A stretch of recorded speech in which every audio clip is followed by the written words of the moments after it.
12월 13일 오늘의 말씀은 전도서 9장 1절에서 10절입니다.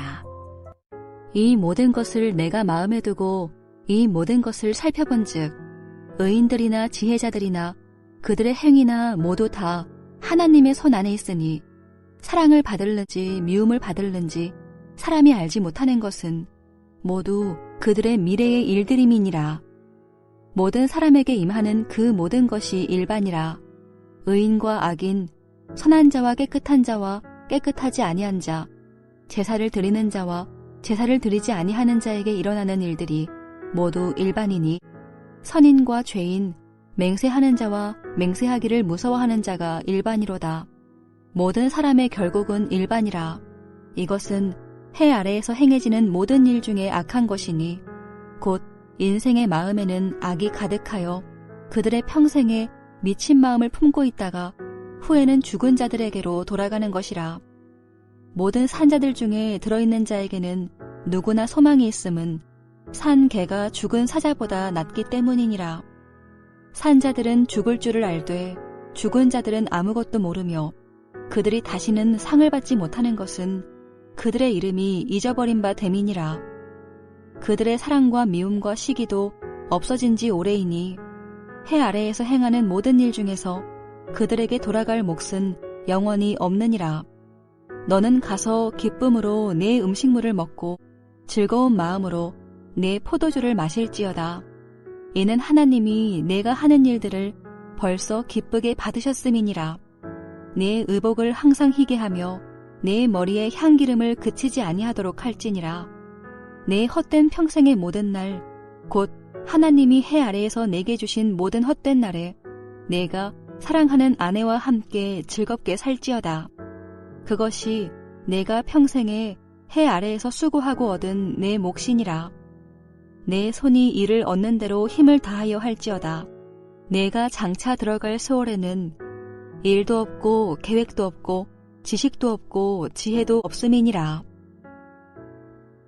전도서 9장 1절에서 10절 말씀을 함께 묵상하겠습니다. 전도자는 6장 이후에 인간이 잘 알지 못함으로 겪는 고통이 있다고 말하지요.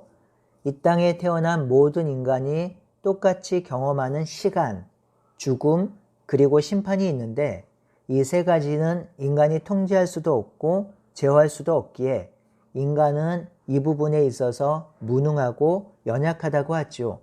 그래서 전도자는 9장 1절에서 10절에 죽음과 삶의 가치를 설명하고 9장 11절에서 11장 6절까지 인간의 무지를 설명하고 마지막으로 12장 이후에 심판에 대해서 설명하면서 인간이 경험하는 실제적인 실존에 대해서 조언을 하고 있습니다.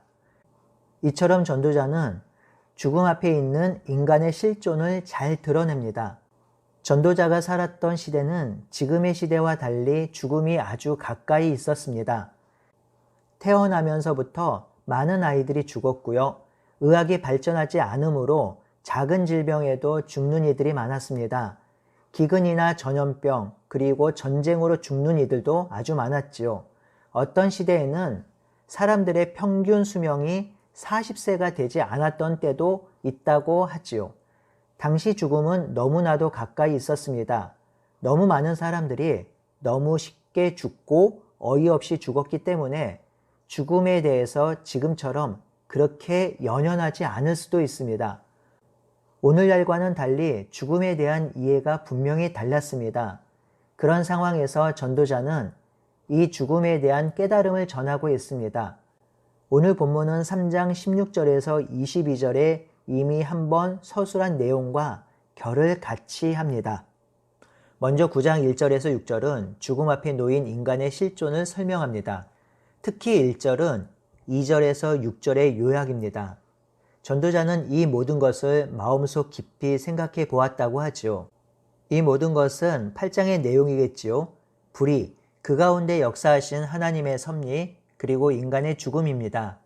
그것을 깊이 묵상하고 깨달은 것은 의로운 사람들과 지혜로운 사람들이 하는 것을 하나님이 조종하신다는 것, 그들의 사랑과 미움까지도 하나님이 조종하신다는 것이죠. 그렇기 때문에 인간은 이 땅에서 일어나는 많은 일과 자신에게 닥친 일들을 온전히 알지 못한다는 것입니다. 이것이 인간의 실존이며 인간이 경험하는 가장 두려운 일이지요. 자신의 인생이지만 자신 마음대로 컨트롤할 수 없다는 것이지요. 2절에서 3절은 이 땅에서 살아가는 모든 인생은 모두 죽음을 경험한다는 진술입니다. 모든 사람은 같은 운명을 타고났습니다. 이 운명은 누구에게도 예외가 없습니다. 더 잘 산 사람도 더 못 산 사람도 같은 것을 경험하지요. 의인과 악인, 선한 자와 깨끗하지 못한 자, 제사를 드리는 자나 제사를 드리지 않는 자에게 모두 일어나는 일입니다. 지금 전도자가 대조하고 나열한 인간상은 유대인들이 사람을 극렬하게 구분하는 기준입니다. 의인과 악인, 제사 드리는 자와 그렇지 않은 자. 그러면서 이 둘은 다른 인생을 경험하고 누려야 한다라는 보상 심리가 좀 깔려 있는 듯합니다. 그래도 선민은 좀 다른 인생을 사는 것 아닌가 하는 생각들이죠. 하지만 전도자는 그런 생각을 무참히 부숩니다. 이 땅에 살아간 모든 인간은 그가 어떤 인생을 살았든지 상관없이 어떤 행위나 성취에 따라서 그 상황이 바뀌지 않는다는 것입니다. 이 일이 3절에 기록되어 있죠. 인간의 마음이 악과 미친 마음 혹은 악과 어리석은 마음이 가득 차 있으며 결국은 죽음을 맞이하게 된다는 것입니다. 4절에서 6절은 죽은 자들의 허망함을 진술합니다. 4절의 모든 산 자들 중에 있는 자에게는 누구나 소망이 있음은 산 개가 죽은 자들보다 낫기 때문이라고 하지요. 이 말은 살아있는 자들이 더 나은 것은 이들의 소망, 즉 희망을 품을 수 있기 때문이란 뜻입니다. 그렇게 살아있는 것이 죽은 것보다 훨씬 더 낫다고 하면서 살아있는 개가 죽은 사자보다 더 낫다고 하지요. 그러면서 5절에서 6절에 살아있는 것이 더 나은 이유 5가지를 설명합니다. 첫 번째, 살아있는 자는 알고 죽은 자는 모른다는 것입니다. 두 번째, 죽은 자들은 어떤 상도 받지 못합니다. 세 번째, 죽은 자는 그 이름이 잊혀집니다. 네 번째, 사랑과 미움과 시기의 감정도 모두 사라집니다. 다섯 번째, 죽은 자에게 돌아갈 목은 없습니다. 이 5가지는 죽음 이후가 어떤 것인지를 보여줍니다. 죽음은 인간에게 아무것도 제공해 주지 않습니다. 상도 없고 이름도 없고 감정도 없고 돌아갈 목도 보상도 없습니다. 누리는 것도 없고 얻는 것도 없습니다. 그러니 누리고 감사할 수 있는 곳은 죽음 이전에 누리는 일상이라는 것이죠. 그러니 이 땅의 삶과 죽음은 확연히 다르다는 것을 전도자가 강조하고 있습니다. 그러면서 전도자는 7절에서 10절에 죽음 앞에선 인간의 삶의 의미를 전달하고 있습니다. 죽지 않고 살아있는 자가 일상에서 누릴 수 있는 것을 설명하지요. 7절에 기쁨으로 음식물을 먹고 즐거운 마음으로 포도주를 마시는 것입니다. 9절에 사랑하는 아내와 함께 즐겁게 사는 것입니다. 음식물을 먹고 포도주를 마시고 아내와 함께 보내는 것이 살아있는 자가 죽은 자보다 더 나은 이유라는 것이죠. 마시고 먹고 함께 누린 것은 이 땅의 모든 인간이 누릴 수 있는 가장 기본적인 것입니다. 땅의 소산과 수출을 얻어먹으면 누구나 다 누릴 수 있는 것입니다.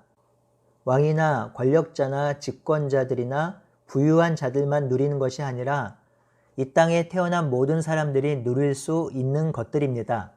이렇게 누리는 삶이 의미 있는 삶이고 복된 삶인 것이죠. 전도자는 그것을 7절 하반절에 다시 한번 명시합니다. 하나님이 내가 하는 일들을 벌써 기쁘게 받으셨다고 하지요.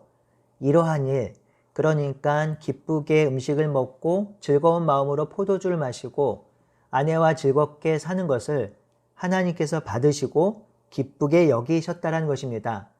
이 말은 하나님도 이것을 인정하시고 인간이 이렇게 살아가는 것을 원하신다는 것이지요. 그래서 전도자는 10절에 중요한 권면을 합니다. 내 손이 이를 얻는 대로 힘을 다하여 하라고 하였습니다. 이 10절이 너무나도 중요한 권면인데요. 사람이 손으로 할 수 있는 일을 최선을 다해서 하라는 말이지요. 한 사람이 손으로 할 수 있는 것의 의미는 과욕이나 탐심으로 일하지 말고 또한 자기 손으로 일하지 않은 것, 즉 남의 것을 빼앗지 말라라는 의미가 담겨 있습니다. 그러니 하루 해가 뜨면 일하고 하루 해가 지면 쉬고 하루 성실하게 일해서 얻은 수확으로 기쁘게 먹고 즐겁게 마시고 아내와 가족과 함께 즐겁게 보내라고 하는 것이죠. 그것이 죽음이 가져다주는 허무, 해배를 이길 수 있는 방법입니다. 그래서 전도자는 10절 하반절에 인간이 들어갈 스올, 음부에는 계획도 없고 지식도 없고 지혜도 없다고 하지요. 죽으면 일상에서 누리는 이 기쁨들을 누릴 수 없다란 말입니다. 인간의 계획, 지식, 지혜는요, 이 땅에서만 필요하다라는 것이죠. 이 땅에서만 통용되는 것입니다. 죽으면 인간의 계획, 지식, 지혜는 무용하며 쓸모없는 것이죠. 그러니 살아있는 인간이 모두 다 죽음을 맞이하는 해벨, 헛된 것이 닥칠 것이지만 그 해벨이 닥칠 삶을 넉놓고 살지 말고 지금 주어진 일상, 주어진 삶을 성실하게 살라고 하는 것입니다. 사랑하는 성도 여러분, 오늘 본문에서도 모순이 보이지요. 모두 다 죽으니 삶이 허무하다고 했다가 다시 삶이 죽음보다 더 낫다고 그럽니다. 결국 전도자는 이 모순적 진술을 통해서 강조하고자 하는 것이 있는데요. 죽음은 누구나 경험할 것이며 이 함몰되지 함몰되지 말고 오늘 주어진 하루를 즐겁고 기쁘게 살라는 것입니다. 뿐만 아니죠. 주어진 삶에 최선을 다하는 것입니다. 그런데 이 최선은 남의 것까지 빼앗고 남의 것까지 착취하는 최선이 아니라 나에게 주어진 일상, 재능의 최선입니다. 너무 많이 벌기 위해서 최선을 다하고 남의 것을 빼앗기 위해서 최선을 다하는 삶은 삶을 공공하게 만들고 오히려 피폐하게 만듭니다. 이 전도자의 말을 묵상하면 우리 삶이 왜 이렇게 힘들고 피곤하며 기쁘지 않을까 하는 이유가 생각이 납니다. 너무 많이 가지려 하고요. 나에게 없고 남에게 있는 것을 부러워하고 너무 많이 누리려고 하기 때문인 것 같습니다. 그렇게 생각해보고 저의 일상을 보니 저에게 참 뭐가 많더라고요. 어제 옷장을 열어보니 명품 옷은 아니지만 옷이 참 많습니다. 냉장고를 열어보니 성도님들이 주신 김치도 많고요. 쌀도 있고 신발도 많고 책도 많고 필기구도 많습니다. 음료와 차는 쌓아놓고 마시고 있습니다. 선물 받은 꿀도 있더라고요. 잠잘 수 있는 충분한 공간도 있고 사랑하는 자녀들과 함께 먹을 수 있는 넓은 식탁도 있습니다. 그리고 무엇보다 사역할 수 있는 교회도 있고 사랑하는 성도들도 옆에 있습니다. 이 모든 것을 누리는 것이 죽음보다 나은 것이고요.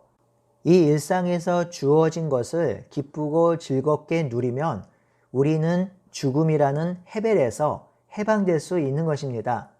오늘 하루도 하나님이 주신 일상, 하나님이 허락하신 일, 하나님이 내려주신 소유들을 만족하며 그 안에서 축제의 날을 보내시는 우리 모두가 되기를 바라고 소원합니다. 아멘.